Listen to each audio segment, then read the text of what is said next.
तो आपको बता दें कि कुदरत ने आधे हिंदुस्तान में इस वक्त प्रहार कर दिया है और लोगों की मुश्किलें बढ़ गई हैं। बाढ़ और बारिश की वजह से लोगों की मुश्किलें बढ़ गई हैं।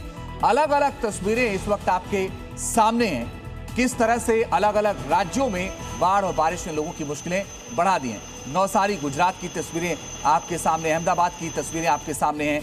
इसके साथ ही बलिया उत्तर प्रदेश की तस्वीर आपके सामने है, शिवमोगा कर्नाटक की तस्वीर आपके सामने है, इसके साथ ही खरगोन मध्य प्रदेश की तस्वीर आपके सामने है, नासिक महाराष्ट्र की तस्वीरें आपके सामने है, सुरेंद्रनगर गुजरात की तस्वीरें आपके सामने हैं। तो ये वो तस्वीरें हैं जो ये बता रहे हैं कि कैसे लोगों की मुश्किलें बढ़ी हुई हैं।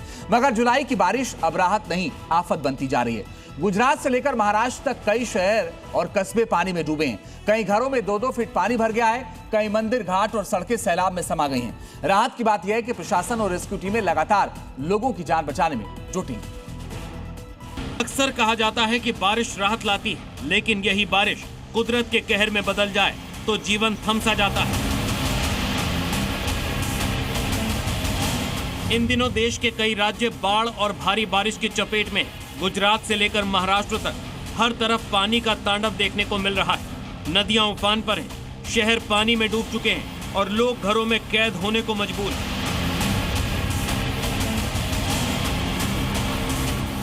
गुजरात में भारी से भारी बारिश के कारण जनजीवन पूरी तरह अस्त व्यस्त हो गया है। लगातार हुई मूसलाधार बारिश के चलते कई जिले जलमग्न हो चुके हैं।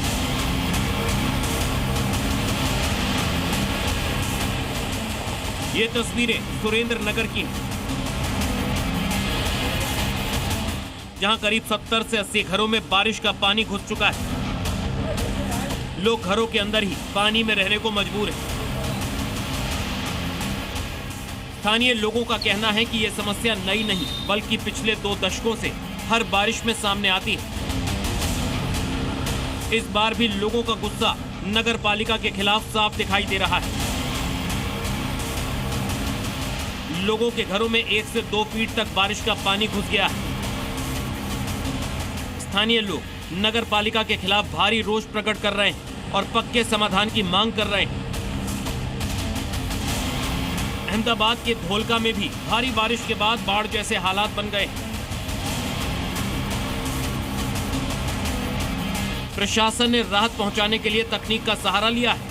ड्रोन के जरिए बाढ़ प्रभावित इलाकों में फंसे लोगों तक खाने के पैकेट पहुंचाए जा रहे हैं ताकि मदद समय पर पहुंच सके। गुजरात के अलग अलग जिलों में राहत और बचाव अभियान लगातार जारी है। वलसाड, वापी, खानवेल, धोरई, नवसारी और आसपास के इलाकों में फंसे करीब 170 लोगों को सुरक्षित बाहर निकाला गया। देवरोड, बलौदा और बाघोली के गोताखोरों ने भी इस अभियान में अहम भूमिका निभाई और कई लोगों की जान बचाई। निचले इलाकों में पानी भरने के बाद सैकड़ों लोगों को सुरक्षित स्थानों पर पहुंचाया गया। असम भी बाढ़ से अछूता नहीं है। लगातार हो रही बारिश और नदियों के उफान के कारण लाखों लोग प्रभावित हुए हैं। हजारों परिवारों को अपने घर छोड़कर राहत शिविरों में शरण लेनी पड़ी है। सबसे ज्यादा तबाही शिवसागर, चराईदेव, गोलाघाट में हुई है, जहां सड़कें, पुल और खेती की जमीन भी बाढ़ की चपेट में आ गई। गुजरात हो या महाराष्ट्र, जुलाई की बारिश ने कई इलाकों में बाढ़ का रूप ले लिया। प्रशासन राहत और बचाव कार्य में जुटा है, लेकिन लगातार हो रही बारिश से खतरा अभी टला नहीं। मौसम विभाग ने कई इलाकों में भारी बारिश का अलर्ट जारी किया। ऐसे में नदी और नालों के किनारे रहने वाले लोगों से सतर्क रहने की अपील की जा रही है। ब्यूरो रिपोर्ट, जी मीडिया। और अब आपको मैप के जरिए दिखाते हैं कि किन किन राज्यों में अलर्ट जारी किया गया। खासतौर पर रेड अलर्ट की बात करते हैं, किस तरह से रेड अलर्ट जारी किया गया है। आप ये देखिए कि हरियाणा, पंजाब जो जैसे राज्य हैं, चंडीगढ़, हिमाचल, उत्तराखंड, दिल्ली, उत्तर प्रदेश, अरुणाचल प्रदेश, असम, इसके अलावा पश्चिम बंगाल, झारखंड, छत्तीसगढ़, उड़ीसा, ये वो राज्य हैं जहां पर अलर्ट जारी किया गया है। और गुजरात, हरियाणा, महाराष्ट्र, गोवा, ये वो राज्य हैं, केरल, जहां पर मणिपुर, जहां पर अलर्ट जारी किया गया है।